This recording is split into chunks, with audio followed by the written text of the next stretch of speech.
The state prosecutor, Neil Pinkston, is dropping the case against Frederica Wolfe. Is a picture, I would like to suggest, a picture of you, has in its view people just like you who would be the jurors if this case went to trial. Now, we have a problem in Hamilton County and across the country of cases not going to trial.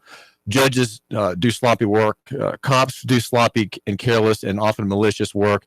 Prosecutors don't have to do any heavy lifting to amass their data in their prosecutions. Why? Because everybody plea bargains. About 96, 97% of cases are not tried. We have a prosecutorial machine which has become so aggressive as against the defendant and so heartless and so demanding of the defendant's time, energy, and money that people admit often crimes that they know they didn't do. And they admit it because they just can't bear the long process of going through a prosecution. And then many of them are charge stacked, which means that the prosecutor and the cop stack as many charges on the individual as they can, which he can't bear.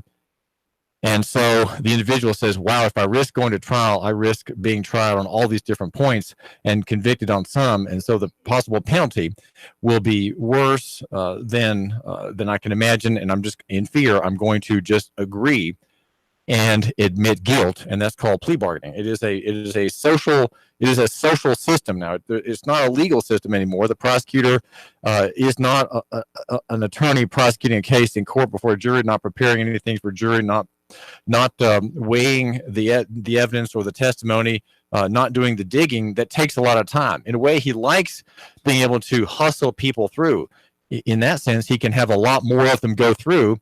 And in the end, he can amass numbers showing how many convictions he and his team got in the state office down in the Justice Building. They can show that they've disposed of cases. And of course, when they dispose of cases, sometimes they are dealing with real and true matters of justice. But much of what they do has nothing to do with justice. And the people they're prosecuting are not evil people. They're just people who did something wrong. They violated a custom, if you will, or rule, or they somehow offended an official, or they offended a judge or a police officer, and they are being ground under in the machinery.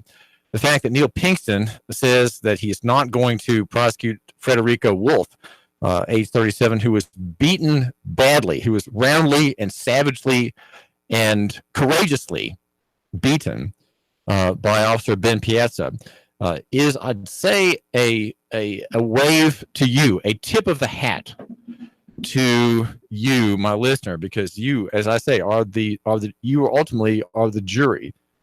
And in fact, my whole show is really about jury preparation. I'm preparing you to become my juror. Okay, I'm preparing you to become the juror of some other haplessly prosecuted victim of the state security industrial complex, which is overseen by David Roddy. It is overseen by Sheriff Jim Hammond, and then also the prosecutor. The leading figure in this whole show is Neil Pinkston, who is elected and who is the state's accuser, right? And he and the judges agree on how things run together. And they are a state organization. And by and large, I would like to suggest that the judiciary is part of the war in Tennessee against the people. It is not. There are some instances where justice does matter, and the judge is at his finest and in good standing before God, before his oath, and in his own sense of his judicial ethics.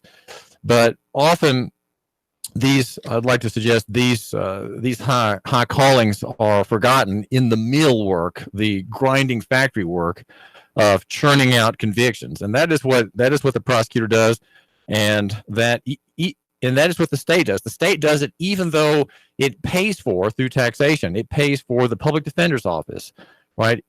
Indigent defendants, such as the man who shot up the bank in Florida. He says he's indigent, has no means. He is protected in that state by the state lawyer assigned to his case, and the PD's office is a state function as well. It shows, well, we care about the defendants, we care about the poor. Well, in a way, that's true, but both of those systems, but both state systems, the prosecution side and the defense side, working together, create the gigantic machinery, the souls by the hundreds every year, by the thousands every year, who go through the system to oil the system and create jobs. It is a kind of a job creation machine, just like public schools are a job creation machine. Now, the reason you want to get to the reason. Well, maybe you can tell me the reason Neil Pinkston, the prosecutor, is dropping this case. Have you been keeping up with the news here in Chattanooga? Well, he says that he can't win a conviction, and that is the raising of the hand to the bill of the cap, and he's lightly lifting it off his head, not in a great big gesture. It's a very slight gesture, and in recognition of you. He knows that he can't win a conviction. Why? Because the video would be played, right? There's no way you can win a conviction of the grievous offenses, the drug offenses, that the resisting arrest offenses. These are accusations that the officers cobbled together in their miscreant case against this man. 3 officers, all of them guilty of the beating, right? And they're all guilty because the one who did it had the complicit silence in the integrity code of blue among Chattanooga and Hamilton County officers. And they didn't report it. They didn't complain about it. They didn't seek his reprimand. They didn't seek his. They may have done some things in private to say, well, you're in trouble for that. It's going to catch up with you. They may have warned him, but they didn't stop it, and they didn't try to bring care to this injured man, a man who's beaten. Blows like that to the head can be fatal. They can be fatal, and they're certainly very painful. And so Frederica Wolfe has cause now against, in the clear, cause against the city of Chattanooga in a traffic stop that has another whammy. Or there are a couple of whammies in this transportation stop under Title 55. It is a transportation stop. It is a commercial activity. And the double whammy is that the officer courageously slugged this man a dozen times or 10 times in the face and used obscenities, which no member of the city council, not even the most courageous member of the city council, would dare repeat. The city council of Chattanooga could not play the arrest video in the chambers where the city employee, his name is Benjamin Piazza, and his employee number 70792. Remember, we have officers are city employees. How can city employees have such summary powers? I ask you, how is that possible? Where does any officer in Chattanooga or any other town, any other burg in Tennessee, or even in North Georgia, get that kind of power? It is a religious claim. In fact, it is power that they don't have legally. And in the matter of a transportation stop for a commercial, it is enforcement action against a commercial user of the road. They have doubly no power. Now, when I say the double whammy is, well, the first one is that there is an attorney who is engaged in defending or making claims against municipal corporations by victims, Robin Flores, who know that there are wrongs to be righted. And here, that is a defense attorney, and that is a prosecuting a private attorney who is making a righteous cause, and that is a righteous thing and a right and true good thing that Robin Flores will be doing on behalf of Frederica Wolfe. And if there's a damage or damages, he will get his cut, right? He's an investor in this woe. He's an investor in that he's not paid up front. He's paid from the damages that come. Whatever that amount is, he usually gets a 33% portion of that. So he has an interest for a high judgment and an interest for his own well-being so that he can pay his own light bill there in his somewhat not easily visible office on Brainerd Road. He can pay his bill, and he gets that money. So the cause of Robin Flores is right and good and true. That's whammy number one against Benjamin Piazza, who has the Social Security number and has a W-4 withholding allowance certificate, and swears in a statement that he resides in the state of Tennessee and is married. Okay, these are some of the details about employee number 70792, who began his employment under federal employment statutes on January 11, 2013, born August the 6th, 1985, a blessed day for his parents, who sent him to the Benedictine Military School in Savannah, Georgia. That's where he spent 4 years, and then he went to the university, also in Savannah. Now, the second whammy is this: that since February 10, February 20 in Chattanooga, there has been a notice put against the city, and the notice is called Transportation Administrative Notice. And it will need to be shown, if Robin is alert, that the stop was done in bad faith, and that Piazza acted willfully. He acted willfully against Frederica Wolfe, who by all the evidence that I can see in the published reporting about this case, is a private user of the road. He's not a person who was involved in commercial activity. And we do have a call coming in, and the name is David Toulis. And call, you're on the air. What's on your mind? Hey, David. I wanted to call and I want to clarify two things. The first thing is, if we're going to talk about Piazza, then we also, and you're going to talk about his personal life to try to humanize him, as we often do, as people often do when Black people are brutalized. It's never the victims that are humanized. It's always the perpetrators of violence against African American people who are humanized. Then tell the history of his excessive abuse as a police officer, with Zach Peterson of the Chattanooga Times Free Press found that originally people stepped forward and accused him of excessive force all the way back to 2015. And so he has a history beyond just where he went to school. I don't care where he went to school. I don't care if he's married. I don't care if he has children. What I care about is the fact that he was hired to do a job which should be protect humans, not just people of color, not just a section of the city. He should be there to protect civilians. And the fact remains that 2015 was also the same time frame that you see a woman stepped forward and accused Officer Desmond Logan originally of raping her. Nothing in his personnel file, no disciplinary action. David, this has nothing to do with Title 55. I know that's the thing that you champion, but this is a civil rights and, even more importantly, a human rights issue.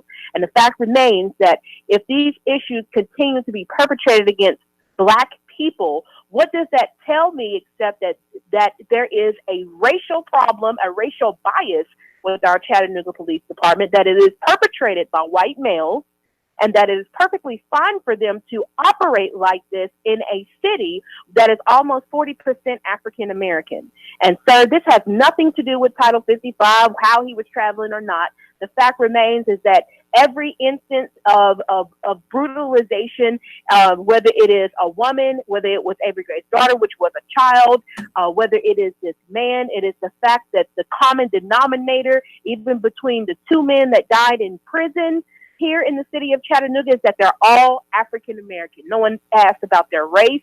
These police officers don't pull up you saying, are you Muslim? Are you Christian? Where did you go to school? Where you didn't go to school? What's your job? What's not your job? What's the common denominator? We all are Black. And so, sir, please do not do this victim a disservice by giving more attention to who cares about where this officer went to school. The fact is that he has a history that the Chattanooga Police Department has done nothing about, because it is perfectly fine for a majority white police department to abuse people of color, and in particular African American people. And the evidence is just where it is. And unless you can provide something that shows me something completely different, you're doing a disservice to this man, because he is just another victim on an extremely long list of people of color and Black people who have been brutalized in this city by police. Well, I do thank you for calling, Marie, and that is Marie Mott, our very own. Her show is at 11 o'clock. Her show is at 11 o'clock right here at 92.7, and she was almost reading from my police bad acts tip sheet, which I have cobbled together, where I have a cop outbreak list, including every every one in the past year of officers from Benjamin Dessalines to Craig Joel to Desmond Logan to formerly Tipsy Alan Trumbo. The reason, two reasons about, and I appreciate the criticism, and I take it to heart. Marie, thank you very much for calling. I have the details about this officer because, number one, I have them, and I don't have any information about his victim, Federico Wolfe. I did try to find him, and I've asked a couple of friends if they could maybe pass my name and number to him for contact. I do want to have a firsthand account of this staggering encounter that night, March the 10th, on Lee Highway. That is something I want to have. I want to have both sides of, but I want to humanize the officer for a reason, and here's what that reason is. Number one, I want you, my listener, to see him as a person, but also that he's highly vulnerable, and to humanize him has a purpose vis-a-vis the city council and vis-a-vis the city attorney's office run by Phil Noblet. And here's why. I believe that these officials who oversee them and who sort of give them the rules, the city attorney gives some assent to rules of conduct. He has some slight connection with the rules of the police department. There are many of them. I've got the 2016 load of manuals. They are men and women who serve the city, and they're personally liable for their acts. Okay, the city has to understand that if they hire a man such as this police officer Piazza, they have to protect these people personally, right? If you have an employee, and there are 500 sworn officers, as they're called, 500 employees who bear the arms and armor, who are the military organization of the city. And does the city, do the council members care about them personally? Now, and I know you don't, Marie. I know you don't care about them personally, and probably my other listener doesn't either. But I want to make this man a human being because, number one, I have a few details about him from his 50-page file, his personnel file, and I want the council members to think, wow, we have got to protect these people from making these mistakes because this is a personal tort. Okay, he's acting outside of his authority, number one. And then also the city by policy is forcing him to act in his personal capacity in the traffic stop to begin with. So to say that Title 55 is irrelevant, that the whole transportation conflict that the city has come into with me, I mean, I'm the one who's calling the city to account. That is not irrelevant, and I think it's very short-sighted for anyone to think, well, David should just beat this officer up and talk about how wicked his punches were one by one. I agree, they were malicious and vindictive and hateful, no doubt. And whether they're racist or not, maybe they were. But my concern about the officer's person is that I want the city council people, through you, my listener, to understand that these are vulnerable individuals. All of them in the police department are highly vulnerable, partly on account of my notice. Okay, the notice made that stop doubly wrong, a double whammy. So Robin Flores has two avenues of attack, if you will, in court against the city's personal human being employee, this man who operated outside policy. He operated outside the law. He operated outside of human and even Christian decency, we would say. Number one, the beating itself, and number two, the traffic stop itself. The whole thing would never have happened if the city had obeyed the traffic statute. The city is operating outside the traffic statute, and therefore this man is being personally made responsible for the whole thing. He is personally liable, and the city is also personally liable because it allowed him to do that as his employee. He was wearing the uniform. He was on the city's time. He had the city's weapon. He had the city's gear, the city's car, the city's instructions, and the blessing to do what he did by David Roddy, the chief of police. And the chief of police and Mayor Andy Burke, who is a practicing attorney, apparently in good standing, know that this whole encounter violated the law. It would never have happened if the city had just understood the statute that I'm pointing out to them is limited in scope. The scope of the statute is limited, and they're pretending it's not limited. And that's how it is that this innocent man, very frightened in the encounter, he looked terrified. He responded quickly to all commands. That's why he was a victim, because of the rejection by Chattanooga city government of the limits on the law. And again, the law is written, it's a public document, right? The law is not a secret. It's not something that just people like me can have access to. Everybody has access to it. It's online, for heaven's sake. And the problem is the foundational premise of this encounter. And the second problem is the violent, personal, hateful pummeling of this man's face by the police officer. So it's a double whammy. And that, I think, is something the city should care about. City officials should care about that, and they should care about the individual officer. But that officer is now personally exposed. He and his wife have all their personal assets exposed because the city has not taken proper steps to evade the statute and prevent this kind of stop from having happened in the first place. Now, you see where I'm going with this whole line of argument? Town 55 is not trivia. It's essential. And my name is David Toulis. 3, 2, 1. Chattanooga Radio. Digital FM 95.3 HD4. 92.7 FM's news now. A pregnant woman was hit by a bullet last night in an apparent drive-by shooting. The Chattanooga Police Department says it happened on Anderson Avenue at 11:15 last night. The Violent Crimes Bureau is on the case. No word yet on the condition of the victim or her unborn child. Willie Boyd was on the TBI's top 10 most wanted list. Now he's behind bars. Boyd was wanted on murder charges in connection with the killing of Jacob Moore, whose skeletal remains were found by hunters on Benton Mountain. A $4 million townhome and condo project is set to start at Chattanooga's East Main Street corridor, which they say will offer 11 units near downtown. They say the condo will include a rooftop swimming pool, terrace, and commercial space on the ground floor. The last of the Pilot Flying J employees were sentenced on Wednesday, given probation. They were convicted in the gas rebate fraud scheme. Russell Stroud, Nooga Radio News Talk 92.7 Action News. Now. The Tennessee Valley's News Talk Leader. News Talk Leader. Nooga Radio, 92.7 FM. Right now, you'd normally hear a kicker intro bed and me telling you why you need to buy a car or truck. This is not that ad. I want to share with you the great experience that we've had at Z Motors. When Nooga Radio was looking for a Hummer, I went to Z Motors. They have over 100 vehicles on the lot. And Phil was happy to spend all the time necessary with me, point me in the right direction. If you're looking for a Jeep Wrangler, hey, you'll find more Jeep Wranglers there than anywhere in Chattanooga. Pre-owned cars. A slew of Audis, BMWs, from a 1934 Ford truck to a 2017 Volt, a Volkswagen Jetta, and a 2018 Tundra. Plus, they can find any vehicle you're looking for. You're not going to find a big fancy showroom. See, those costs at the big dealerships are added to your purchase price. You want to call Philip at 423-240-8869. That's 240-8869. On Facebook, just search Philip Clark, Sales Manager for Z Motors. It's Philip Clark, Sales Manager for Z Motors. Z Motors. They're right on the corner of Hickory Valley and Shelliford Road, in front of Chattanooga Wine and Spirits. And don't forget to say hi to Rhonda, the pretty McCall at the front desk. AJ Sports Bar and Grill, a female-owned bar since 2016. Let me tell you about AJ's. She takes this bar business serious. She has the most amazing food you'll ever get in a sports bar. It's not your typical sports bar. It's got one-inch steaks. It's got nachos, chicken tenders. And the best thing about AJ Sports Bar and Grill is her wings.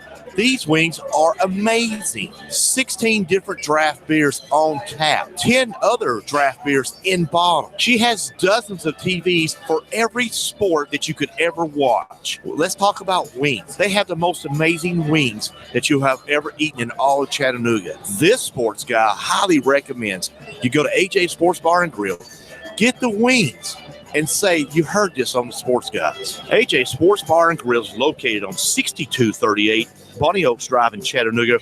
Their phone number is 423-485-9080 and ask for AJ. If an uncertain economy and runaway stock market is making you think twice about how and where to invest, you may need some professional help. Talk to a local husband and wife team who have seen it all. Ron and Christy Adams with One Family Financial. The Adams have helped clients navigate through bull markets, bear markets, recessions, bubbles, and booms. And they have the experience to put your assets to work for you while minimizing risks. Find out how Ron and Christy can keep you on track for a long, happy, worry-free retirement. 423-710-2009 or go to onefamilyfinancial.com. As a small business owner, you know that running a business is no easy task. You're in the office and on your third cup of coffee before most even roll out of bed. That's why you need office equipment and solutions that help keep your business running smoothly. The experts at RJ Young provide office technology that ensures your business's network stays efficient and secure, so you can focus on what truly matters, growing your business. To discover how RJ Young can help your small business grow, visit rjyoung.com/smallbusiness.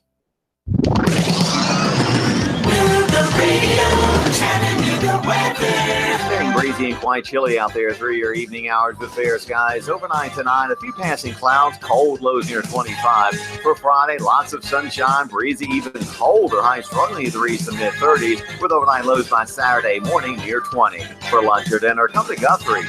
Home with the original golden fried delicious chicken finger with their special Wolfe famous sauce. Open daily. Locations in Trenton, Signal Mountain, and Ringgold. Go get Guthrie's. It's always good. And I'm Storm Team 12 Chief Meteorologist Matt Report. The radio 92.7. Now, the smartest guy with a bow tie in Chattanooga, Tennessee, David Toulis.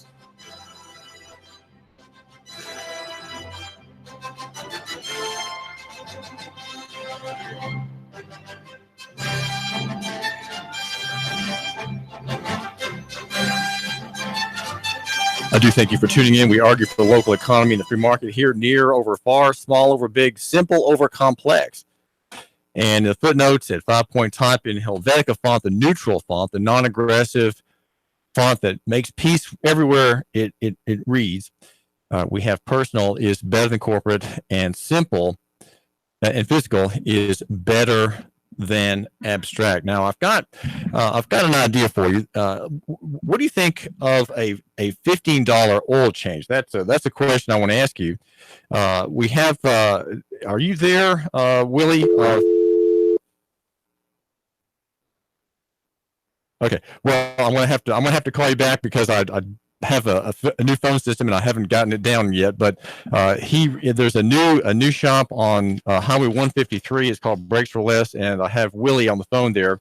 And Willie, if you can hear me, you can call our number 800-8949.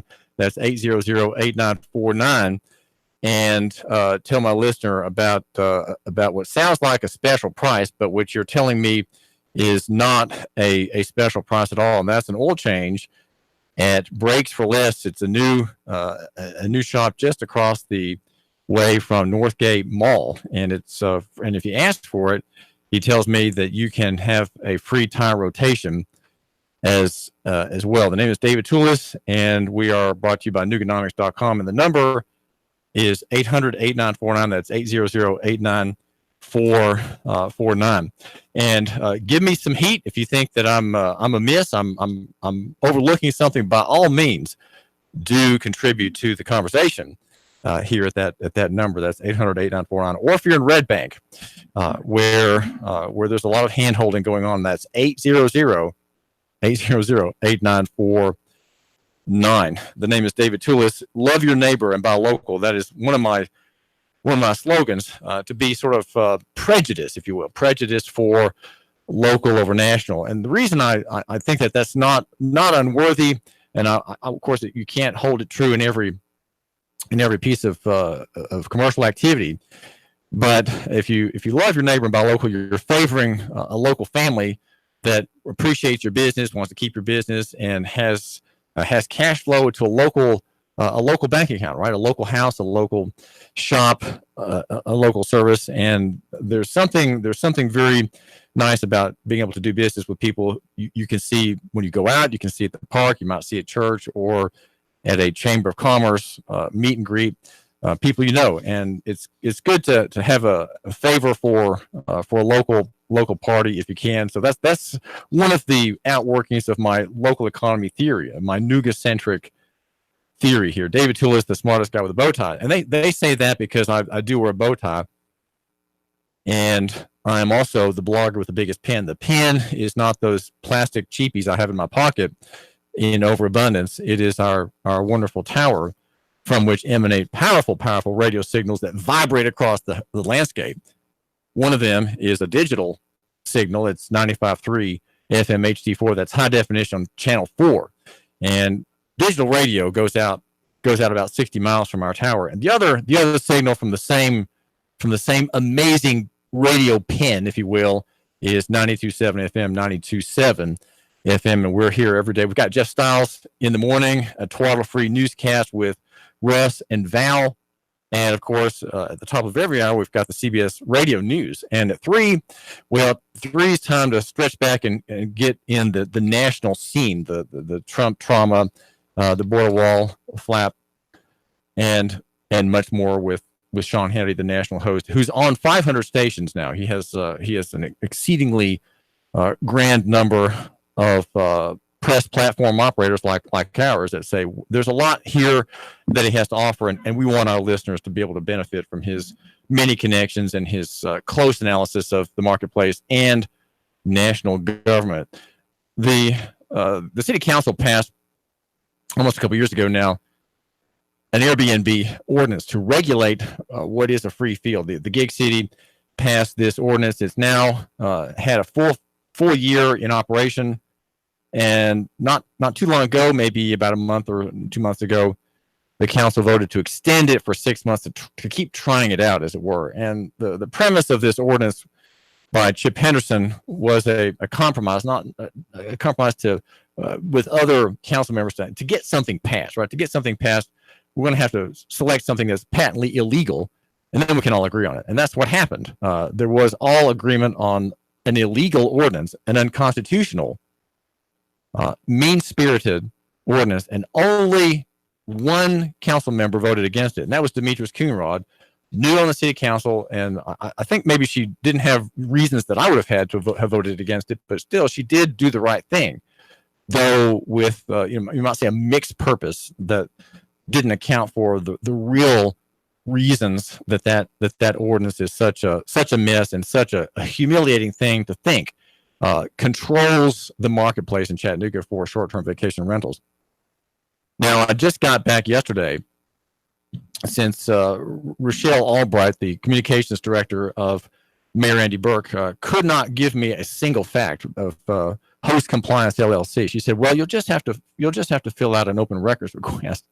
So here's what happens when you're not in favor with the administration, right? When you don't have the love and friendship and amity and the deep appreciation of people in authority, you get the brush off. And so the brush off with me was that, well, I could probably just get you that information by just making a quick call or just because I already know the fact. But no, you're going to have to go ahead and do an open records request. And when you go to the city attorney's office to fill out the form, you have to, of course, prove you're a Tennessee resident, and usually that's with what's called a form of state ID, whatever that is. In my case, it's a driver's license, and then you write in there what you want to find out, and it's up to 7 business days that the city has to answer it. There's a woman in the city attorney's office. Her name is Demetrius Patton, who handles a lot of those requests, and I always try to thank her for sending me the details.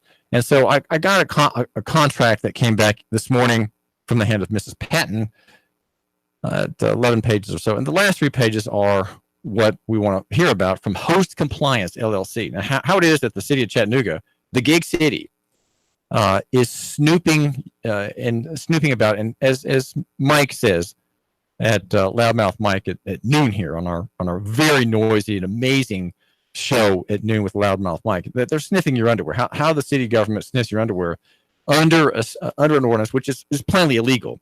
800-8949, 800-8949. Now I've taken some flack this morning, and regarding my effort to humanize the police officer, since I do know something about his personal life and his person, slighted as I am for not having any details really about his victim, Frederico Wolfe, who was badly beaten in a amazingly videoed encounter in March.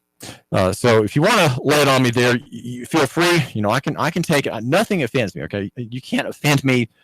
You can call me names. Watch your language, but you can call me names if you want to. But I think to be useful to other people, if you do call my number, let's think what we can do to help other people and to have a better perspective. Maybe there's a fact that that I don't, and that would be good for you to state that. You don't have to, you don't have to have a long call with me if you don't want to. But again, the number is 800-8949. There are 647 short-term vacation rentals in the city, according to this company, which is been hired for a total of $33,000. It is a subscription, and the amount is based on the size, what is assumed to be the size of that market. And again, that is a market made up of people who own their homes. They own houses as homes, and they rent them out through the internet, and that would be through Airbnb and many other like platforms. And the goal of this company is called compliance monitoring. So you're supposed to be, if you're doing that, using your private home for a private purpose, using the internet and having people to come to stay with you or to stay in your place when you're not there and to pay you for it through one of the vetting services, the connective services that is the internet, you are supposed to be licensed and you're supposed to remit fees and so on. But there are people who are very free-spirited, and so they're not willing to go along with that, and they think they can do it on the slide. But if something's done on the internet, if something is advertised on the internet, you want to be found, right? You want to be found by your prospective customers, and so you will also be found by Compliance, Host Compliance LLC, which has been hired by the city. And one of there's some bullet points. This is kind of a standard contract, and there are slight variations from our city to other cities, but they just change a few words and make a department name where there's a blank in the form letter. And the bullet points would say that there is automatic monitoring of review activity across 15 plus STR websites. So STR, of course, short-term vacation rentals. And this group looks at 15 of them, constantly sniffing them for you, right? If you want to rent out your house and you have a notice on there, of course, you want to be seen, and you will be seen by Donna Williams's contractor. Weekly screenshots of reviews and calendars for each active listing. Quarterly proactive, systemic, and data-informed outreach to short-term vacation rental operators regarding their tax remittance obligations. Doesn't that just kind of put a chill in your nerve? Quarterly staff report on jurisdictions' STR tax compliance. And then there's this one, not a great gem, but not bad. Up-to-date list of short-term rental landlords suspected of underreporting taxes. Okay. And then we've got another one, documentation of information that serves as the foundation of the suspicion of tax underreporting. So I wonder what that's about. Are there satellite photos of cars on certain nights, and the pictures are all mined by software, and then it's shown that, well, this client here has more cars on more nights than his tax receipts suggest, and so maybe you should take our hint here. We're putting a red flag on this suspect, right? The civil offender. And we are going to suggest that you contact this person. Custom reports and analysis to support tax audits and other STR-related investigations. So here we are, the gig city. And those who are doing short-term vacation rentals are subject to this screening process so that Mayor Burke won't have to have too much economic development out of Donna Williams's office. And the contract also provides for a hotline for snitches and troublemakers and rivals, and a place also where there can be some genuine complaints filed in the short-term vacation rental market with the written transcripts of all calls and digital recording, full documentation of all reported incidents to the hotline, the snitch line that Mayor Andy Burke and the City Council together uniting over a courageous ordinance that is flatly outside the scope of constitutional authority. Now, you say, well, why has nothing been done about this, David? Well, there's a culture of submission in our country. We're not brave and courageous Americans anymore. Okay, that is the stuff of Westerns and maybe historical accounts of our former glories in colonial days when we were courageous. And we're kind of geriatric people.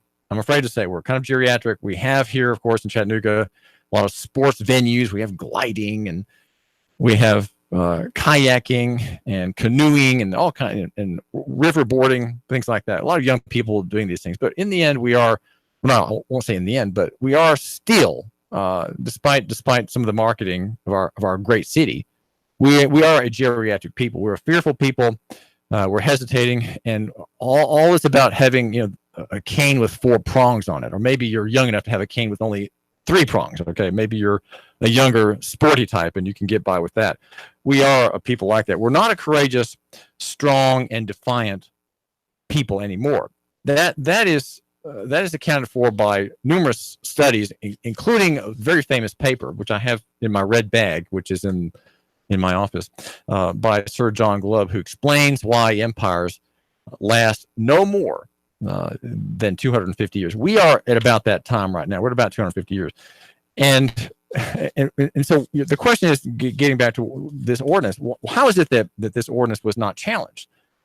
Well, I had a conversation yesterday with a young woman I met at the city court who was cited for having an Airbnb, and I thought of her again. Her family runs a bed and breakfast, which is not in that part of the rental market. And she said that as I'm recalling, she said in the court that she had studied these issues in great detail. And I was remembering that she had, in fact, got a law degree because she was so caught up in the conflict over the rights of her family. Well, she corrected me yesterday, saying she had not gotten a law degree, and that her family was not doing, and that she was not doing the Airbnb. Well, how is that? Well, she's apparently in a house outside the hallowed district that is also, of course, surveilled. That district is surveilled for people who are daring to do Airbnb and who have no recourse. These are people outside this magical district, and if it's simply illegal by the city's ordinance to do it. There's no means of appeal. There's no variance that they can ask for. They're outside the magical district.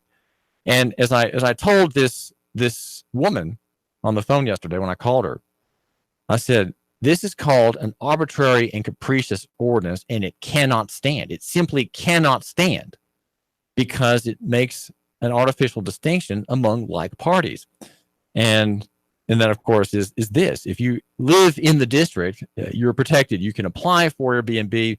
You can pay the fee. You can pay the licensing, and you are good. But if you're across the street and you're not in the district, okay, similar house, similar circumstance, you're a resident of Chattanooga, you're an inhabitant of Hamilton County, you cannot do Airbnb. And there's no way that you can. There's no way to appeal into the district. You just can't do it. And so that's how it's unconstitutional. And it should be thrown out. Why has no one challenged this? Why has no one challenged this?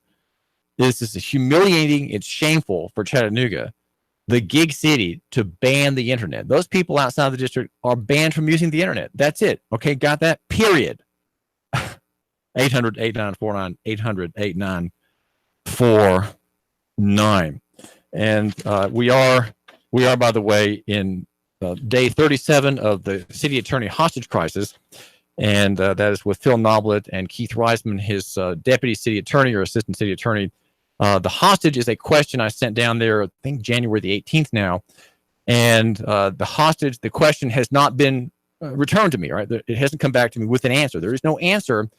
And that question is simply, when did the General Assembly vote to extend the transportation law to all private use of the road, thereby obliterating the exercise of all rights that are part of communication, the communication right of movement of your person and effects and your private self and person are forbidden to be done privately. You have to be involved in a licensed activity to do that. When did the General Assembly do that? It's a date. I want an email back that has the date of the vote, and that would be the liberation of this hostage. But no, he's been given bad Chinese food, and he's forced to sleep on a cot next to the conference room there outside the main door.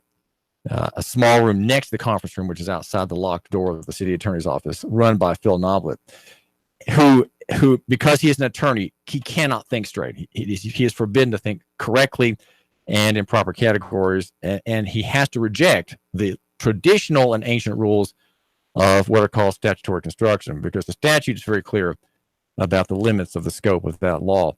And the damage to Chattanooga economy, the damage to Chattanooga families by the thousands, over decades, is under challenge by me, your host, David Tulip, because I care for African Americans, I care for poor people, and I care for immigrants, and I care for people who are just doing their own thing, and then I care for everybody else. Right? There was a kind of a pyramid of intensity of care in my thinking.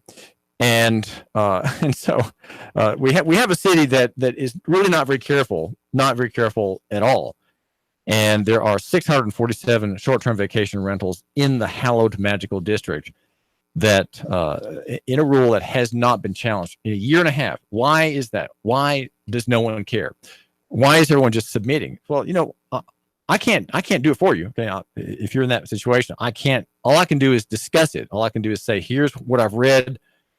And we know that cities are municipal organizations. They have limited power. They have power that's delegated by the General Assembly, and the grants are limited and narrow. And I read one case that said that cities cannot create powers that are not implicit in the general grant. Okay, so there is a limit to the innovation, and you certainly cannot make an unconstitutional district just because you want all the county, all the city council members to have something to vote on and agree on. That's not a reason to do that. And Chip Patterson was, of course, to be a culprit for that. There's a bad law, and everybody agrees. And the city attorney, nothing to say about it. Wade Hinton, the predecessor, nothing to say about it. Phil Nolan, well, we're just going to leave it go. We can get away with it for now. Well, let's just hope for the best. Hope for the best. And that's what I say, too. David Tulip, Nooga Radio. 3, 2, 1. Chattanooga Radio. Digital FM 95.3 HD4. 92.7 FM's news. Now. Willie Boyd was on the TBI's 10 most wanted list. Now he's behind bars. He's wanted on murder charges in connection to the killing of Jacob Moore, whose skeletal remains were found by hunters on Benton Mountain. Boyd is the third suspect in the Moore murder case. A Cleveland woman was found guilty of second-degree murder in the slaying of her husband, DA Steve Crump, informing the press of Miranda Cheatham's conviction. Back in 2016, officers found James Cheatham shot to death in his home. His wife was immediately taken in for questioning and later charged. Her sentencing hearing is set for April. And Tennessee State Representative James Van Huss introduced a bill which would ban abortions in the event a heartbeat is detected. If the bill is passed, the heartbeat testing would be required for women seeking an abortion. This is the third time Representative Van Huss has introduced a fetal heartbeat bill. Val St. John for Nooga Radio, News Talk 92.7, Action News Now. Sean Hannity, weekday afternoons from 3 to 6 p.m. on Nooga Radio 92.7 FM. Nooga Radio 92.7. Nooga Radio, Chattanooga weather. Getting breezy and quite chilly out there through your evening hours with fair skies. Overnight tonight, a few passing clouds, cold lows near 25. For Friday, lots of sunshine, breezy, even colder highs struggling to reach the mid-30s, with overnight lows by Saturday morning near 20. For lunch or dinner, come to Guthrie's. Home with the original golden fried delicious chicken finger with their special Wolfe famous sauce. Open daily. Locations in Trenton, Signal Mountain, and Ringgold. Go get Guthrie's. It's always good. And I'm Storm Team 12 Chief Meteorologist Master 4. Nooga Radio 92.7. Where can you find exotic surroundings, fine dining, and a taste of Italy tucked away in Chattanooga? On Highway 58, you'll find Portobello's. They serve up food just like Mama used to make, but without the extra helping of guilt. Portobello's has fresh homemade pasta and signature dishes sure to please, bringing you back for more. Just like Mama, the folks at Portobello's are always happy to see you and always happy to meet your friends. Call ahead for delicious takeout or just show up for their amazing Portobello's menu. Portobello'sChattanooga.com. Chattanooga's home for the finest Italian food.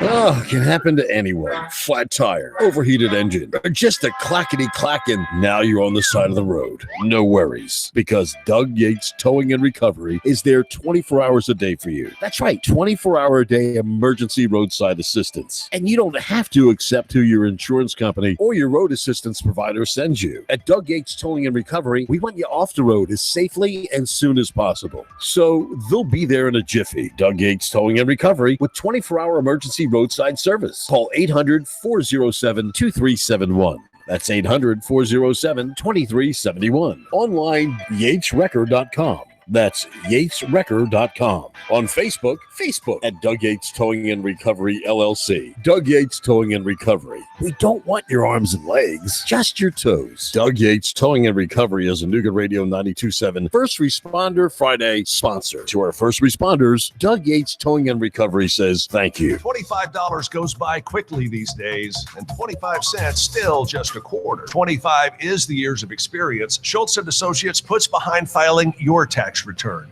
quickly, correctly, and electronically. Schultz & Associates. I'm Chip Chapman. Every year, the IRS has new rules about filing your taxes, and this year, it's no different. It all can make filing a little confusing. The professionals at Schultz & Associates can answer your questions. Multiple incomes, circumstances involving your children or family, income from rental property. You can find the answers at Schultz & Associates. Call 899-1130. Arrange for an appointment to work out the details of your tax return. Schultz & Associates, 6310 Bonnie Oaks Drive, halfway between Highway 153 and I-75. Baseball sluggers often wear the number 25, or 25 is a full MLB roster. Just happens 25 is also the years of experience Schultz & Associates puts behind filing your tax return quickly, correctly, and electronically. Schultz & Associates, 899-1130. The first responders. These are the men and women who put themselves in harm's way for us. And here at Nougat Radio, we want to do our part to say thank you. On Nougat Radio, every Friday is First Responder Friday. This Friday, we salute Chief Charles Dude Harris of the Highway 58 Fire Department for going above and beyond in the line of duty. If you see Chief Harris, tell him thank you. We'll honor a first responder with a thank you gift from Nougat Radio's community partners. If there's a first responder you'd like us to honor, go to nougatradio.com and submit your nomination. First Responder Friday, sponsored by Doug Yates Towing and Recovery, Mad Philly, New York Pizza Department, and Nougat Radio. Martin Truex Jr. is off the pace and he is headed to the pit lane. Elliott powers around the outside. Michael McDowell pops a right front tire. Here's Martin Truex to the bottom. Blaney blocks him off too. Meanwhile, Chase Elliott went 4 wide on the back straightaway. They're side by side for the lead. Hear it live on Chattanooga's official NASCAR radio station. Nougat Radio, 92.7 FM, 95.3 HD4. The voice of NASCAR.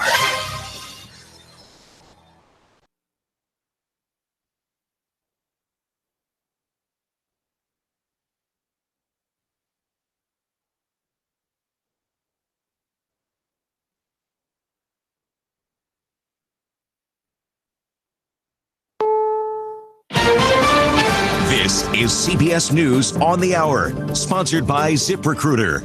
I'm Jim Shanavi. 2 votes are expected in the Senate today on rival bills to end the government shutdown, but does either have a chance? CBS's Bill Rakoff. The first vote will be on a bill supported by Senate Majority Leader Mitch McConnell on the president's proposal to reopen the government, along with $5.7 billion worth of Wolfe funding. Only one bill has any chance whatsoever of becoming law. So we ought to vote for it. But House Speaker Nancy Pelosi is calling on Senate Republicans to join Democrats and pass a clean spending bill. I'm still optimistic in the goodness of the Republicans in the Senate, that they will care enough about these people that they will say, okay, we'll give 2 weeks. While border funding is negotiated. Bill Rakoff, CBS News, Capitol Hill. Well, there'll not be a State of the Union address next week. The president giving in to House Speaker Nancy Pelosi's demand that the address be delayed until after the shutdown ends. CBS's Stephen Portnoy. It was a constitutional game of chicken, and overnight the president swerved, acknowledging the House Speaker has the prerogative to delay the State of the Union. Nancy Pelosi formally told Mr. Trump she wouldn't convene the joint session set for next Tuesday if the shutdown is still on. Overnight, the president tweeted he will do the address when the shutdown is over, that there's no alternative venue that can compete with the House chamber. One day after former Trump personal attorney Michael Cohen postponed his House testimony that was scheduled for 2 weeks from today, Cohen was subpoenaed by the Senate Intelligence Committee. The House hearing was to be public, but this Senate hearing will likely be behind closed doors. CBS's Paula Reed. In a closed setting, he may be able to share more information than he would in an open door setting. At this point, though, we don't know if he's going to accept the subpoena, if he will challenge it. It appears that his lawyer, Lanny Davis, has suggested that he wants to tell his story and will not fight the subpoena. Cohen is scheduled to begin serving a 3-year prison term for lying to Congress in March. The suspect in yesterday's bank shooting in Sebring, Florida, had a court appearance today. Police Chief Carl Hogland. Zephan Allen Zaver knowingly and intentionally took the lives of 5 of our fellow community members, our sisters, our mothers, our daughters, and our coworkers. Perhaps most unfortunate is that now we refer to them as victims of a senseless crime. He's charged with 5 counts of premeditated murder. Hoagland says there is no indication he ever intended to rob the bank. The dead include everyone who was in the bank when he walked in, 4 bank employees and a customer. After the shooting, Zaver called 911 and said he had killed everyone in the bank. On Wall Street right now, the Dow is down 102 points. The NASDAQ, though, is up 19, and the S&P is off 6 points. This is CBS News.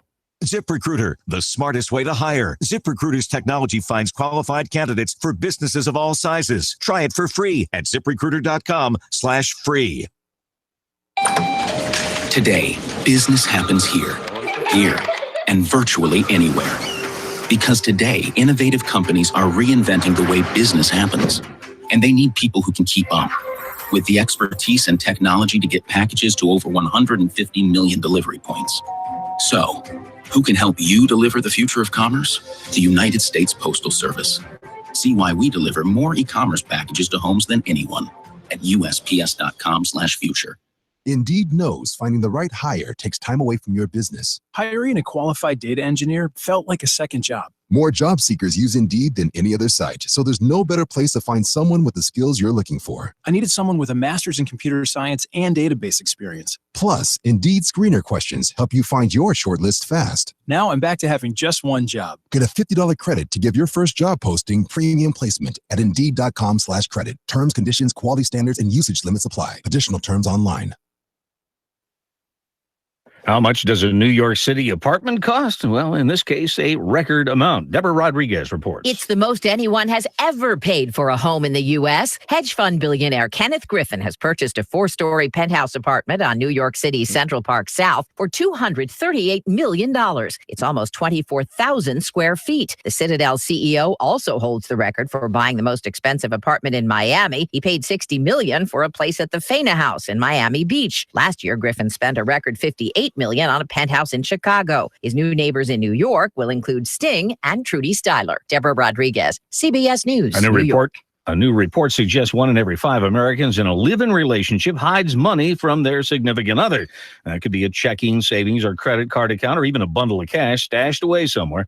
A report from creditcards.com shows that secret accounts are most common among so-called millennials. Jim Chenevy, CBS News. 3, 2, 1. Chattanooga Radio. Digital FM 95.3 HD4. 92.7 FM's news now. A pregnant woman was hit by a bullet last night in an apparent drive-by shooting. The Chattanooga Police Department says it happened on Anderson Avenue at 11:15 last night. The Violent Crimes Bureau was on the case. No word yet on the condition of the victim or her unborn child. Willie Boyd was on the TBI's top 10 most wanted list. Now he's behind bars. Boyd was wanted on murder charges in connection with the killing of Jacob Moore, whose skeletal remains were found by hunters on Benton Mountain. A $4 million townhome and condo project is set to start at Chattanooga's East Main Street corridor, which they say will offer 11 units near downtown. They say the condo will include a rooftop swimming pool, terrace, and commercial space on the ground floor. The last of the Pilot Flying J employees were sentenced on Wednesday, given probation. They were convicted in the gas rebate fraud scheme. Russell Stroud, Nooga Radio News Talk 92.7 Action News. Now.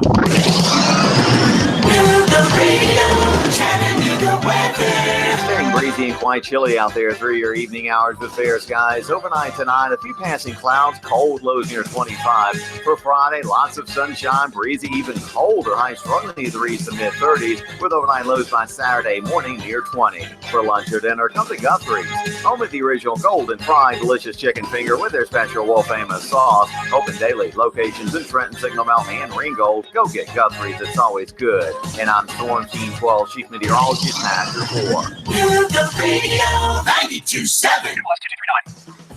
Did you know that mortgage rates are at 9-month lows? Listen up, y'all. Ben Phillips, Home Rate Mortgage, right here in Chattanooga, 805-9100.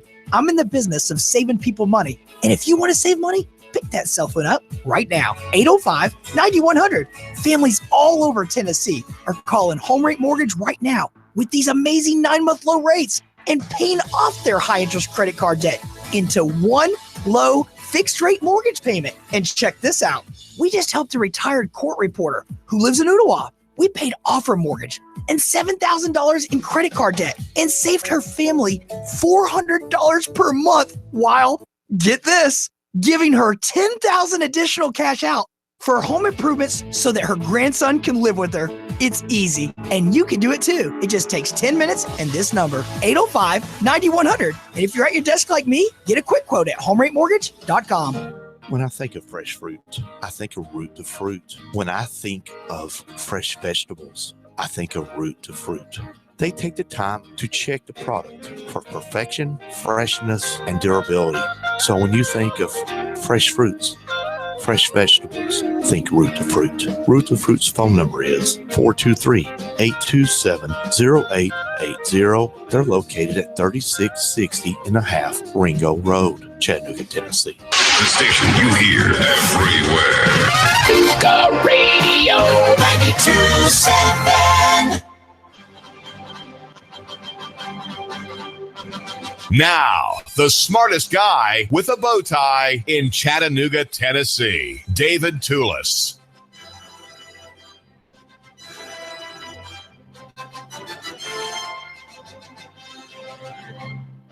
My shoes from use yesterday downtown during the rain, and during the march by about 30 people from the NAACP, or in the interest of the NAACP.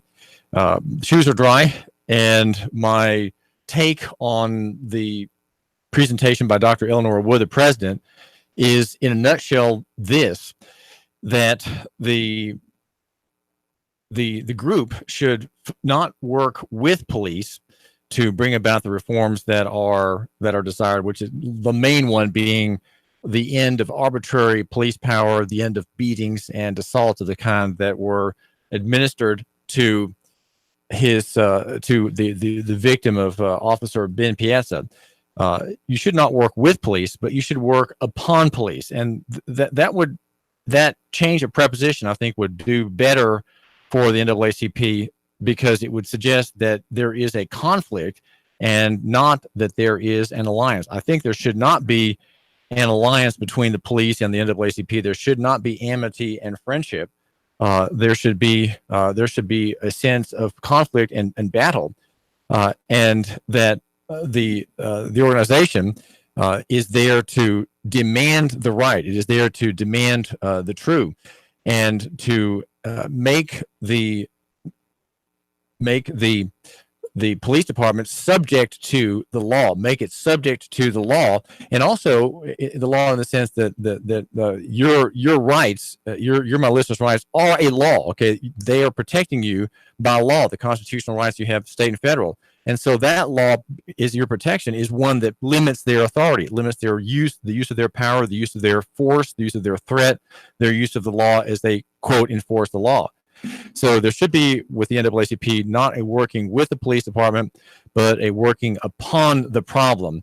Again, not in friendship, not in amity, but is a hostile force, because the NAACP should be hostile to the state. It should be hostile to the police, not working together with the police. That is not to have that way of thinking. I think limits their utility and limits, in the end, the criticisms that they can make in rejection of half measures, rejection of false measures, rejection of diversionary tactics, and so on that that department might make.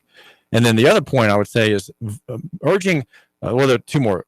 Urging that people go out and register to vote is not a way of dealing with police abuse. Okay, that voting has no connection with police abuse at all. There's no connection between the two, and you may sign up another 400 or 500 residents in Chattanooga to vote for Democrats or Republicans, and that has nothing to do with ameliorating and improving police conduct in Chattanooga. Remember, city policemen are employees. They're employees of the city, and they're supposed to serve the public. And then the third point.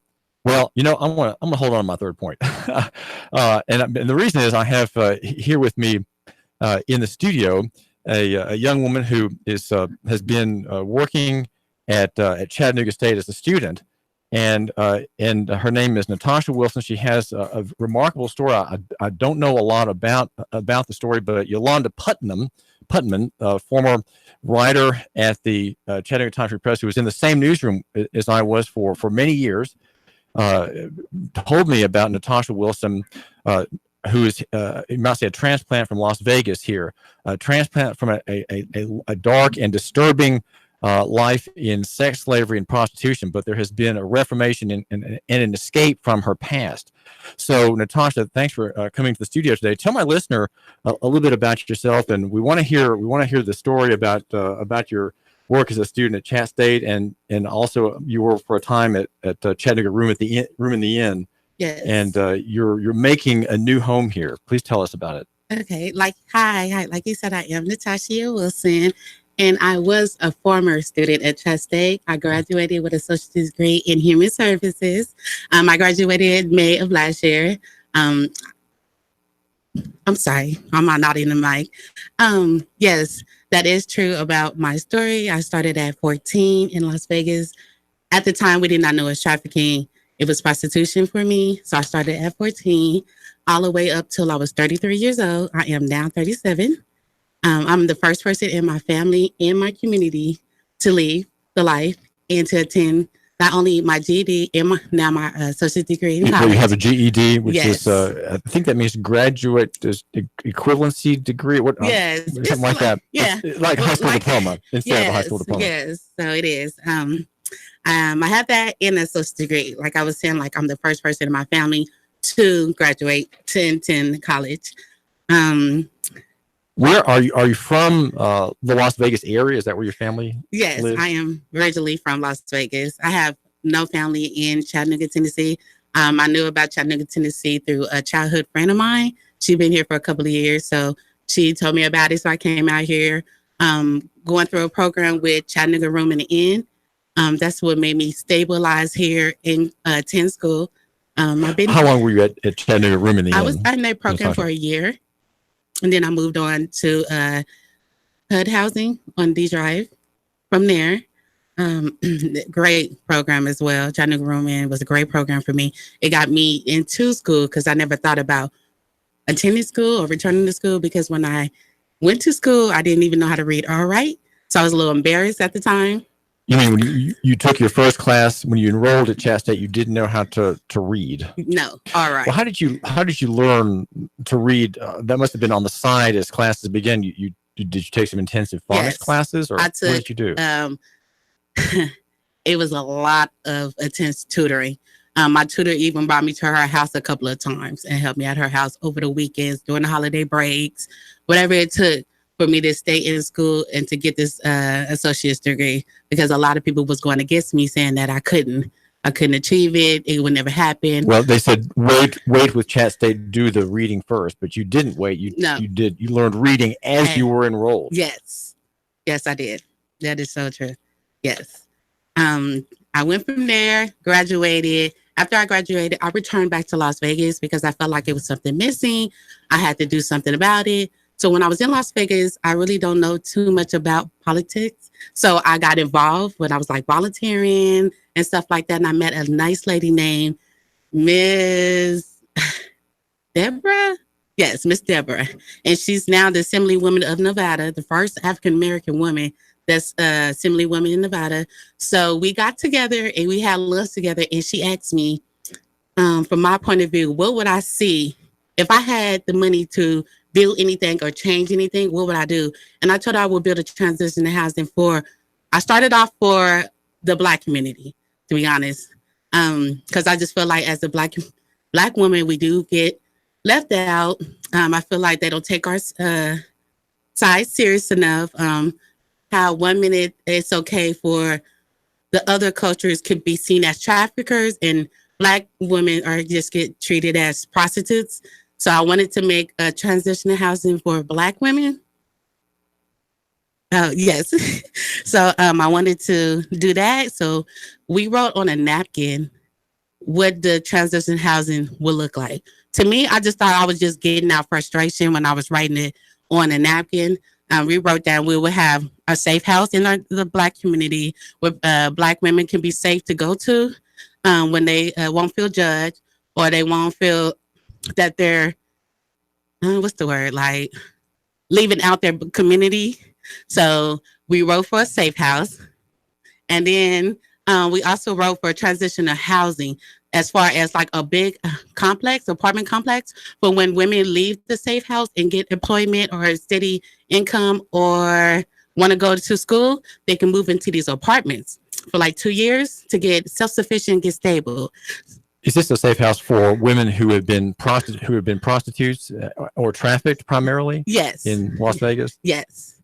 So. And how many people can stay in the safe house, which again is separate from the apartment complex? I wanted to say that people in the safe house can be only 10 because we wanted to not be so many so we can have one-on-one connected with everybody. So I only wanted 10 women in the safe house who's going to transfer into the transition home. Just to fill it out to see before we put too much on that we can handle. You mentioned stabilizing. What kind of connections, what kind of relationships that does a woman have in that point when she's leaving prostitution? How does she stabilize? What are the elements that make that up so that she can finally say, okay, I have left that behind me and I'm going onward and I have a sense of direction? What goes on in that labor? I'm sure it's a very difficult labor. My labor. What kept me stable was my child. All I thought about was I did not want my child to bury his mother. So that's what kept me stable. I didn't quite catch that. What was that again? What kept me stable was my son. That's what made me wanted to lead the life and change my life. All I thought about was how I felt when I buried my mother and my father. I didn't want my son to experience the same hurt. So that's what kept me stable. It was plenty of times that I wanted to go back because that's just something I'm comfortable with and that's something I know.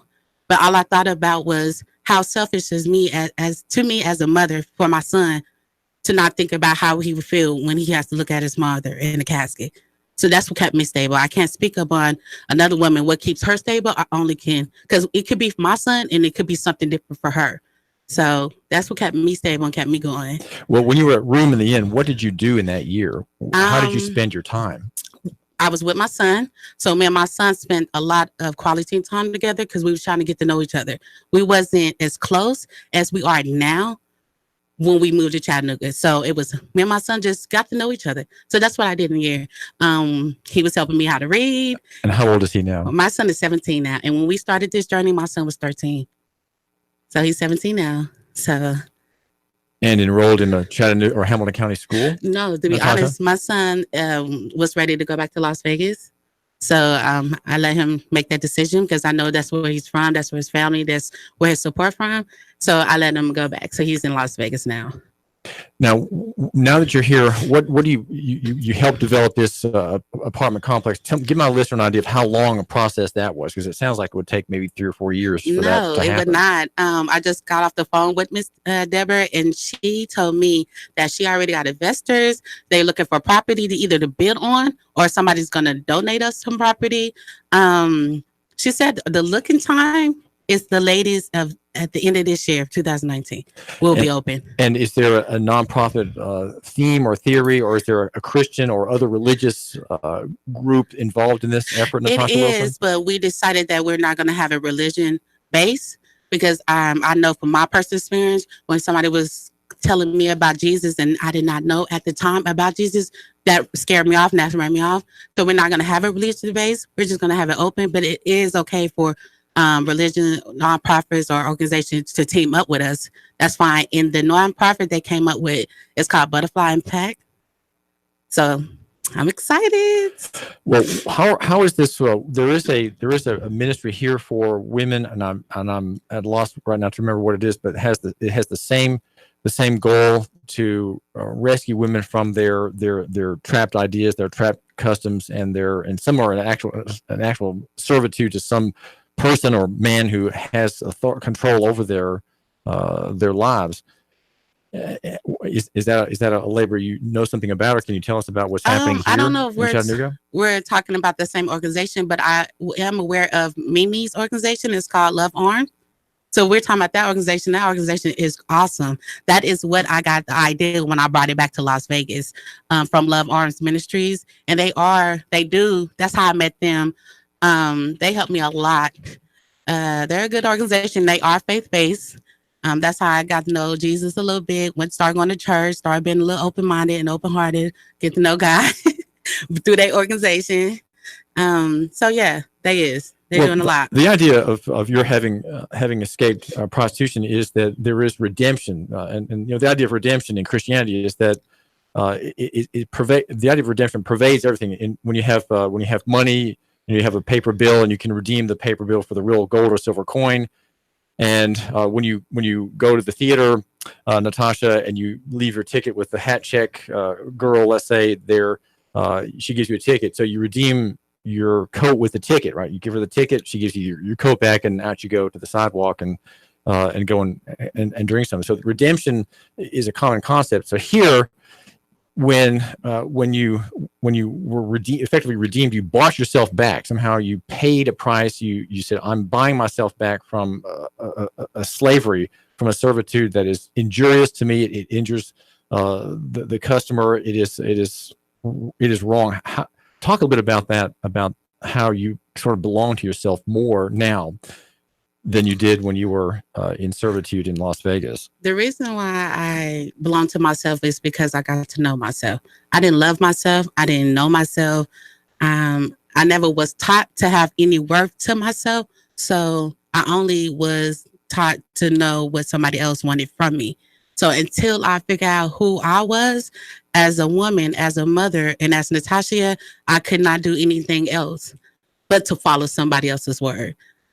So that's what redemption came from. So now you can make your own decisions and know that you're not constantly having to check with someone who's effectively kind of a master over you. You are choosing your own direction, choosing your own identity. It's kind of so because I still do have a master, and his name is Jesus. So I do not go without God telling me what's my next step and what's my next goal for me.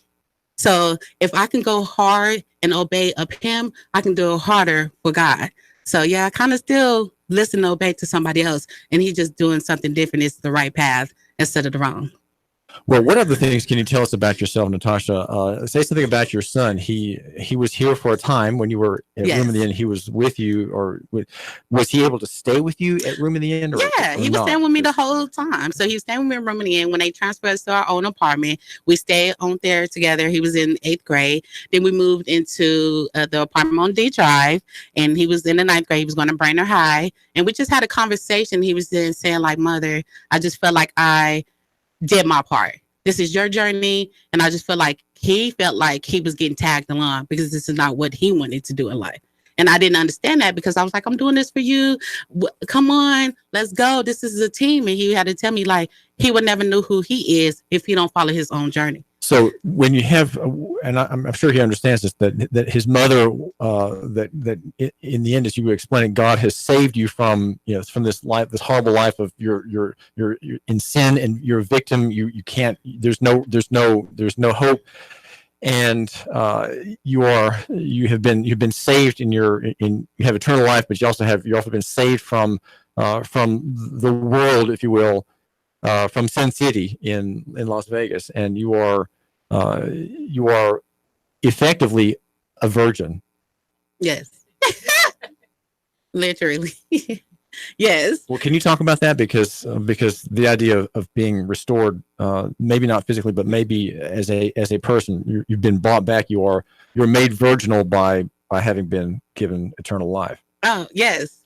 It comes with, I don't know if I can say this on the radio, but that also comes sexuality. I didn't even know myself sexually. I only was going by what the customer wanted from me. So for me to know myself, I had to stop giving up myself, stop releasing myself until I figured out who I was and what I like sexually. So then when God blesses me with a man, I would know what I like and what I don't like. So that all comes with being a virgin or restoring yourself or changing your life or whatever. It comes sexually, mentally, physically, and emotionally, and you have to be ready with all of them. So it's like it's a very wonderful picture that you're painting. This is David Toulis. We do thank you for calling or having the number to call if you'd like to ring in today on the show. The David Toulis Show. We're brought to you by Nuganomics.com, the press platform for the man and woman or woman who matters. The number to get on the program if you have a question or want to say something to or about Natasha Wilson or maybe something about her story is 800-8949. That's 800-8949. And we are the press platform here in New York Radio where you report and the world decides. She lived a life from age 14 to age 33 That's 19 years in prostitution in Las Vegas. Many of the people in whom you knew as co-workers, if you will, they were not there voluntarily initially. Were they actually kidnapped, or were they there and no one knew where they were? Were they missing people? Who were these other people in the sex trade in Las Vegas? I can never speak upon somebody else's story. I only can speak on mine. I don't know. I just know what happened to me or what I went through. Everybody think is people was kidnapped. I wasn't kidnapped. My mother sold me to a drug dealer at 14. So I don't know. I can't speak on other women's or what about situation. What about addictions? Did you have addictions, or are you fighting addiction now? No, I did have addiction, but I'm not fighting addiction now. Yes, I was on everything, and I don't think it was more of addiction. I think it was more of a cover up, healing, because you were hiding yourself from yourself. Yes, hiding myself from myself in the world. So it's not easy to let a stranger just get on top of you and let them do what you do. So I think I was just numbing the pain. So I was on everything from meth to marijuana to PCP to alcohol. How did you kick those addictions? When I say one thing about me, what I say goes. So if I say I'll stop, I'm gonna stop. I've never been fake. So if I say I don't want to do it, I'm gonna do it. So I never went to therapy. I never went to rehab. I was just like, I'm doing it.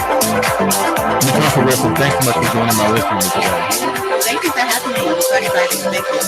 Graduate from Cat State, has spent a year at Chattanooga Inn and is making her way here in Chattanooga.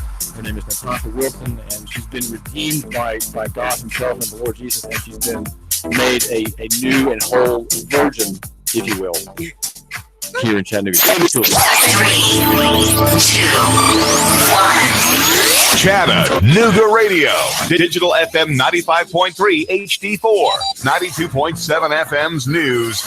Now. Willie Boyd was on the TBI's 10 most wanted list. Now he's behind bars. He's wanted on murder charges in connection to the killing of Jacob Moore, whose skeletal remains were found by hunters on Benton Mountain. Boyd is the third suspect in the Moore murder case. A Cleveland woman was found guilty of second-degree murder in the slaying of her husband, DA Steve Crump, informing the press of Miranda Cheatham's conviction. Back in 2016, officers found James Cheatham shot to death in his home. His wife was immediately taken in for questioning and later charged. Her sentencing hearing is set for April. And Tennessee State Representative James Van Huss introduced a bill which would ban abortions in the event a heartbeat is detected. If the bill is passed, the heartbeat testing would be required for women seeking an abortion. This is the third time Representative Van Huss has introduced a fetal heartbeat bill. Val St. John for Nooga Radio, News Talk 92.7, Action News now.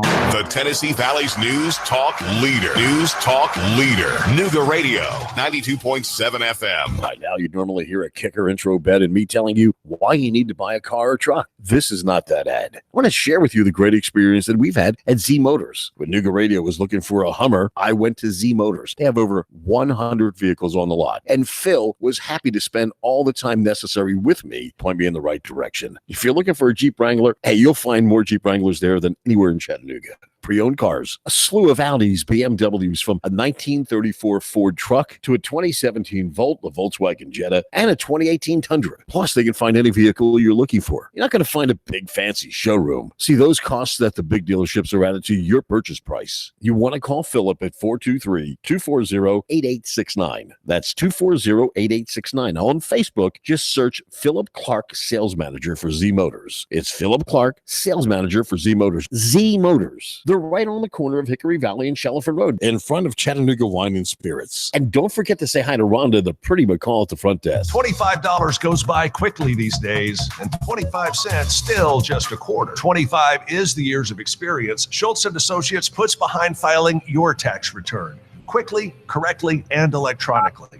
Schultz & Associates. I'm Chip Chapman. Every year, the IRS has new rules about filing your taxes, and this year, it's no different. It all can make filing a little confusing. The professionals at Schultz & Associates can answer your questions. Multiple incomes, circumstances involving your children or family, income from rental property. You can find the answers at Schultz & Associates. Call 899-1130. Arrange for an appointment to work out the details of your tax return. Schultz & Associates, 6310 Bonnie Oaks Drive, halfway between Highway 153 head to I-75. Baseball sluggers often wear the number 25, or 25 is a full MLB roster. Just happens 25 is also the years of experience Schultz & Associates puts behind filing your tax return quickly, correctly, and electronically. Schultz & Associates, 899-1130. If an uncertain economy and runaway stock market is making you think twice about how and where to invest, you may need some professional help. Talk to a local husband and wife team who have seen it all. Ron and Christy Adams with One Family Financial. The Adams have helped clients navigate through bull markets, bear markets, recessions, bubbles, and booms. And they have the experience to put your assets to work for you while minimizing risks. Find out how Ron and Christy can keep you on track for a long, happy, worry-free retirement. 423-710-2009 or go to onefamilyfinancial.com.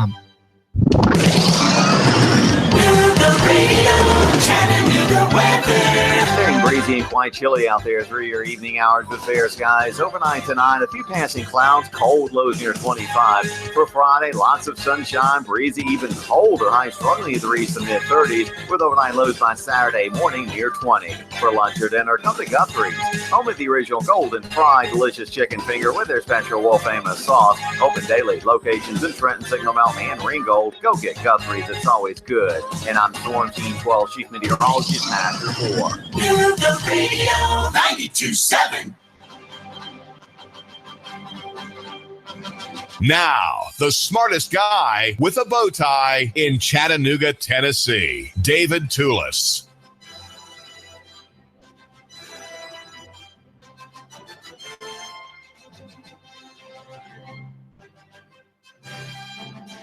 Yes, I specialize in local economy and free market. That is to say, the idea of rebuilding a local economic system in liberty and in freedom. And I'm doing it because I'm here. I'm here, and I have no better place to work than where I've lived much of my life here. My name is David Toulis. I'm a native-born man, native son, born in Memorial Hospital. And I didn't go to high school here. I went in Kentucky, where my father, Robert C. Toulis, an engineer with TVA, had been transferred. He was transferred what you could say is effectively the Siberia of the TVA system, Paducah, Kentucky. And my high school years were there, and I was away at the university, at the University of Virginia, where I got a bachelor's degree in English, and then returned to Chattanooga. Worked, I think, about a year or so at the Chattanooga Times as the action line reporter in the same office as Bill Castile, the late Bill Castile, the columnist. And then I went to Europe for a couple of years and lived in Switzerland, where I taught English to daughters of wealthy Arab oil scions and others in École Berlitz and other places along Lac Léman, which is also called Lake Geneva. So I was there for 2 years and then came back here and worked at the Chattanooga. It was the News Free Press when I was hired by Lee Anderson, and then with the merger, it became the Chattanooga Times Free Press. And I was there for more than 24 years as a copy editor. And I'm here, and I believe that I'm here by providence. I'm here not by mistake, not by accident or contingency. And so I belong here, right? And I'd say that you too, though you may be from a far place, you may be new here, you may be just visiting here. If you end up living here, it is for a purpose. I would say it is for a divine purpose. There's no such thing as something occurring that's not part of God's eternal decree. And so even if you don't believe in God, you are the subject of that decree, and you have full free will, right? You have a free will, but as God organizes all things, your freedom is entirely free and moral. In the sense of you have moral liberty, and all your decisions are genuinely true decisions that arise from your nature and your circumstances. And yet still, even though those things are true, there is a providence, if you will, and as the Westminster Confession of Faith says, an eternal decree that operates in time being, of course, part of the creation. And we are in time and we are in space. And we have a duty, and so your bit of space is here in Chattanooga, and I'm glad to say that I'm here too in the same town. So the duty that we have rights, okay, but when you think about rights as having come from God, rights in fact are duties, right? You have a duty to prosper. And we call these duties rights because that is in the context in which the duties are protected from interference by others. That's what a right is, simply that part of a duty that has potentially a claim against it by somebody else, right? And the idea of a right is that, well, that claim against you from somebody else, some other party, is limited in how far it can go and how deeply into your person or into your business or your purse it can reach, right? That's where your rights are. And the whole question about police abuse in Chattanooga is on the point of rights. It is about the respect of those rights, the respect of your personhood, right? The fact that you're made in God's image means you have rights. That's why we say God-given, right? Rights are from God. They're not from the government. They're not from the Constitution.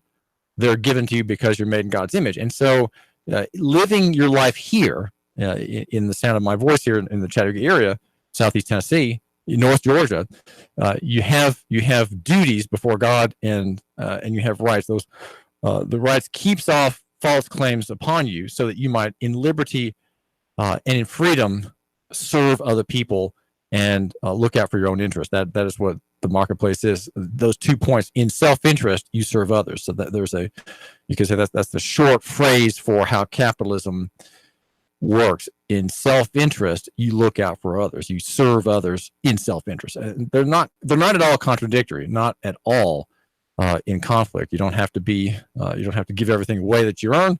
And yet, when you are working for someone, you're not in that relationship just for yourself, right? You're there, whether you're running a restaurant or a gas station, you're there to help somebody else with the best price, the best quality, the shortest time requirement, reliability, and all the things that are selling points in various fields. That's what you're there to do. You're to prosper that other person. So we're here not by accident and not by contingency. And the fact that we're all here together, I think, in the same location, means that we can, in ignoring what happens in Washington, ignoring what happens in faraway places, we can have a sense of you might say aplomb, a sense of, well, how should I put it? That while things may be exciting and dangerous elsewhere, we may have a nuclear threat from North Korea. Remember that scare that was touted in the media. You can ignore things like that is simply propaganda.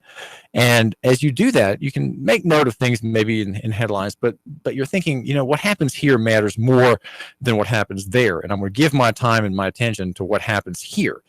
And I'll read Nuganomics.com as close as I'll read the Wall Street Journal, right? Because Nuganomics.com, as a unique and dissenting press platform, has often very, very good indications of where things are going and how we can make them go further in the right direction, right? In the direction of reform, right? In the direction of, you could say, rebuilding or a Christian rebuilding.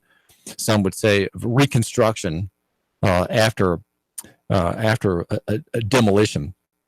We have been having a demolition in Chattanooga and Helena County, and that is to say the progressive argument has won, right? The progressive argument won, and everything is in shambles. People are dependent, people are ignorant, and because we've all become dependent on welfare and state control and security, the security business, which has made everyone full of fear. We are, in many ways, a kind of a geriatric people. Americans are not courageous and independent. Whether they be black or white, they're very much submissive, and I'd say they're kind of ignorant, and yet there are still many things that are in their credit and in their favor. Just to mention one thing, when Neil Pinkston in today's report yesterday decided or announced that he was not going to prosecute the victim of the police beating for his own alleged crimes, he said, well, there was no way he could win a conviction. When assuming that that's the main explanation, not that the evidence was bad, or not that the claims were false, or not that the traffic stop was illegal. None of those things were really amounting to much. But could he win you to convict Frederico Wolfe? And the answer in his mind was no, I can't. And maybe he came to that conclusion because of work such as what we're doing here, right? What you're supporting, my work as a reporter, And also, I would just want to commend Zach Peterson of the Times Free Press, who's had an excellent record as a young writer covering police abuse. He has done just an excellent job, and the newspaper, the Times Free Press, has rightly turned its interest more in this direction, which I think perhaps earlier it had not done as much in as it is now. And so these are things that are, these are changing the dialogue, right? They're changing how people see things, and that's really what we're all about here in the media, right? The media, in many ways, distracting and diverting from true and important things, also has the ability to draw attention to right and important things as well. And so that is what I'd say about your being here. So why are you here? And about Pinkston, I didn't quite finish. That he recognized that he couldn't win a conviction. That means he couldn't convince a jury, which means he couldn't convince you, my listener, about this man accused of contraband charges and then resisting arrest, right? Yeah, Frederico Wolfe resisted arrest because his jaw hurt the fist of Ben Piazza when that fist slammed into his face 10 times. That's a very painful thing for Ben Piazza to endure. I mean, really, there's some resistance there. And so that was one of the charges. Again, that's called charge stacking. It is since we live in a prosecutorial state today, that's a very common thing. And the cops pile on the charges, and it's a form of intimidation. It used to be that there would be one charge. Now we have so many statutes, so many laws that you can be the searching of the honeycomb law book mines many bits of legal honey that stick to you, and then you're burdened down by 6 or 7 or 8 or 9 accusations. I'm thinking of Diana Watt, who was arrested and dragged from her car by the Chattanooga police. She had about 5 or 6 charges against her. Well, the name is David Trulis, and the number is 800-8949, 800-8949. You are the part of the jury, and this show, just view this show this way, as jury prep, right? This show helps you fulfill your civic duty as a juror, and I would urge you to be on a jury when you can, because you, my listener, will bring sense and judgment to that body, where other jurors are ignorant and foolish and susceptible to the prosecutor's lies and falsehoods. You, my listener, can see through and see an innocent person truly. And just by the way, if you are a juror, remember this, that you judge the facts. That's the main charge, judging the facts. That's why there's a jury trial, because there are facts in dispute. And then also you judge the law itself. And that comes from that comment comes from the Constitution itself. And the name is David Trulis. I call you live. Missed a call there. Caller, you're live on the air. David Trulis, what's on your mind? Caller, you're live on the David Trulis Show. Sorry. In the Constitution, in the Bill of Rights, at Section 19, we are told that in prosecutions touching on libel and slander, but in prosecutions for the publication of papers investigating the official conduct of officials or men in public capacity, the truth thereof may be given in evidence. Okay, the truth is always in the evidence, and in all indictments for libel, which we don't have them anymore, but in an indictment for libel, the jury shall have a right to determine the law and the facts. Okay, got that? The jury determines in this provision the law and the facts, and I would say that the law, that your authority to judge the law is not just in libel cases, right? It's in every case. It is in every case. Those of less moment than this one, of less importance, and those of more importance than libel. For example, in a murder or a robbery or a theft or some paper crime. I mean, there are many paper crimes where the state is the aggrieved party and can show no injury and no one's been hurt, just someone didn't fill out the form correctly. And then it says you have the right to determine the law and the facts under the direction of the court. Oh, here it is, as in other criminal cases. So the Constitution itself makes it very clear that you are the judge of the law. And that's an important check against despotism. Despotism is just a kind of a hard sounding word. And that simply means people doing what they want apart from lawful authority. That's what despotism is, when anyone in authority acts as if his authority is greater than it really is. That's called despotism. The word despotism, of course, is a kind of critical term. It sounds like you're criticizing that person, and you are. Despotism is always wicked. It's always evil. And the people who end up being damaged the most in generalized despotisms are the kind we have today in Tennessee. In Tennessee courts and in Tennessee law enforcement, they affect the poor the most. And that the poor and the stranger are categories in the Old Testament which are repeatedly named as the biggest, most likely, and easiest victims. And if you're a Christian, maybe you are a Christian. If you are a Christian, then you have a duty to protect those people first. Okay, you can't just live your life comfortably. You have to be busy. The scriptures would suggest busy protecting those people, getting them out, and securing them. And those in authority, they are responsible before God for the abuses. And I'm thinking of the cash bail system. And I'm thinking of the magistrate's office down in Hamilton County, downtown. They have a terrifically important moral duty before God, because if they are oppressing people, they are responsible for it personally. They cannot escape liability personally before the king and the judge for their actions. So if they're part of a corrupt system that forces them to be injurious to innocent people, then they have a duty to reform it. They have a duty to reform it. They can't just accept it as it is, and we'll just go on as we have always with these bond rates, bond customs, and the judge is just letting the magistrate's bond amount just stay as it is. These should all be pushed downward so that people can get out of jail and prepare their cases and maintain their lives.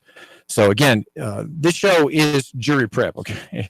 Now I wanted to mention something, a bit of news on people who've contacted me. I really appreciate your contacting me if you have a problem or a situation. I've been in contact in the past week now with a store owner in Alton Park. His name is Mahmoud Abdullah.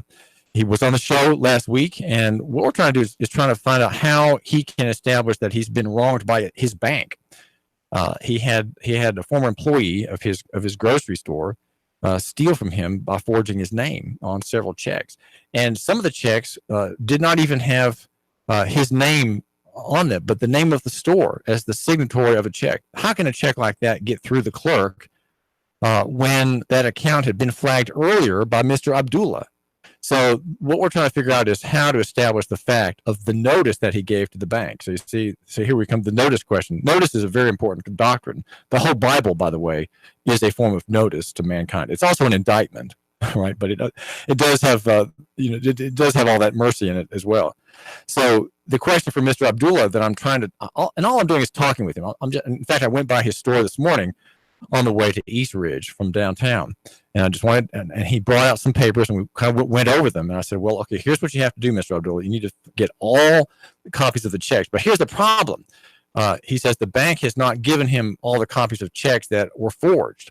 So I said, well, it looks like we have two meetings in front of us. One is about getting the record, and number two is where we make the demand. I mean, there needs to be a demand made on his behalf. And he has, Mr. Abdullah has a very fine man helping him with a kind of a legal background. And that's a man who helps people in their dealings with federal agencies, Floyd Kilpatrick. So between Floyd Kilpatrick, if he takes the lead and I'm offering some suggestions, we'll get remedy for Mr.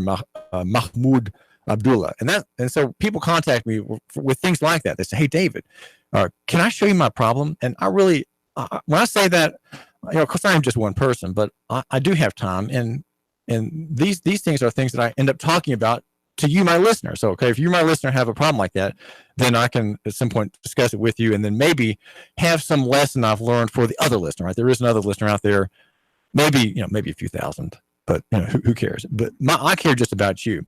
Now, a man who contacted me today is a guy of my own heart. I want to tell you just briefly about him. If you go to our Facebook page, Go to our Facebook page, which is, we're still there. We're still on FB, the Great Censor. And look up Nooga Radio. You'll see a video of this man taking a tour of Chattanooga. Now, what's exciting about this tour of Chattanooga in his car, kind of a clunker car, is that he's a man with no tag on the back. And he has on his dashboard, you can see it reflected in the glass, an affidavit of status. His name is John Lumen. He's already been falsely accused and falsely arrested, he tells me. Now, in fact, one encounter was just a couple days ago, and he had a conversation with Zach Peterson, the Chattanooga Times Free Press reporter, and Zach said, we should probably talk with David Toulis about this, because Zach knows that this whole question about travel versus transportation is very warm in my heart, and I've spent a lot of time researching it and wanting to help more people with what I know. And the affidavit is of course, a sworn statement. And he said, in a nutshell, he says he's not waiving any of his rights, and that he is asserting his identity as his proper person. In other words, not his corporate persona, his natural flesh and blood human man, John Lumen, a human being, a Homo sapiens, right? And another paragraph talks about that he doesn't partake in any privileged activities, that he's simply asserting in using his car with a rattling door. He's simply asserting his right. And another paragraph, he talks about the mistake. He's made mistakes in admissions, and he signed documents. He's put in applications in the past for, I think, things like driver's licenses and other connections with commercial government. And he says that I have unwittingly signed many of the related documents or contracts, even some under the penalty of perjury, jurat that was supposedly required. But he says he's an American, and he's not bound by these commercial claims against him. And he's a rebutting presumption. Excellent summary of important points. So I hope to find out more about him. See if there's anything I can do to discuss his road with the court system, because I learn when he learns. Okay, we learn together, you and me, with our problems. We're going to be better off and more prosperous, and maybe more free. 3, 2, 1. Chattanooga Radio, digital FM 95.3 HD4, 92.7 FM's news now. A pregnant woman was hit by a bullet last night in an apparent drive-by shooting. The Chattanooga Police Department says it happened on Anderson Avenue at 11:15 last night. The Violent Crimes Bureau was on the case. No word yet on the condition of the victim or her unborn child. Willie Boyd was on the TBI's top 10 most wanted list. Now he's behind bars. Boyd was wanted on murder charges in connection with the killing of Jacob Moore, whose skeletal remains were found by hunters on Benton Mountain. A $4 million townhome and condo project is set to start at Chattanooga's East Main Street corridor, which they say will offer 11 units near downtown. They say the condo will include a rooftop swimming pool, terrace, and commercial space on the ground floor. The last of the Pilot Flying J employees were sentenced on Wednesday, given probation. They were convicted in the gas rebate fraud scheme. Russell Stroud, Nooga Radio News Talk 92.7 Action News. Now. Sean Hannity, weekday afternoons from 3 to 6 p.m. on Nooga Radio 92.7 FM. Nooga Radio 92.7. Nooga Radio, Chattanooga weather. Breezy and quite chilly out there through your evening hours with fair skies. Overnight tonight, a few passing clouds, cold lows near 25. For Friday, lots of sunshine, breezy, even colder, highs struggling to reach the mid-30s, with overnight lows by Saturday morning near 20. For lunch or dinner, come to Guthrie's, home of the original golden fried delicious chicken finger with their special Wolfe famous sauce. Open daily, locations in Trenton, Signal Mountain, and Ringgold. Go get Guthrie's, it's always good. And I'm Storm Team 12 Chief Meteorologist Master 4. The Radio 92.7. Did you know that mortgage rates are at 9-month lows? Listen up, y'all. Ben Phillips, Home Rate Mortgage, right here in Chattanooga, 805-9100. I'm in the business of saving people money. And if you want to save money, pick that cell phone up right now, 805-9100. With rates at 9-month lows, your home purchasing power just went up $28,000. If you were able to buy a $225,000 home, now you can buy a $250,000 home for the exact same payment. That's $250,000. The Jones family had been house hunting for months, and with the timing of these low rates, they were able to get into the home of their dreams. It's easy, and you can do it too. Call 805-9100. It just takes 10 minutes, and this phone number, 805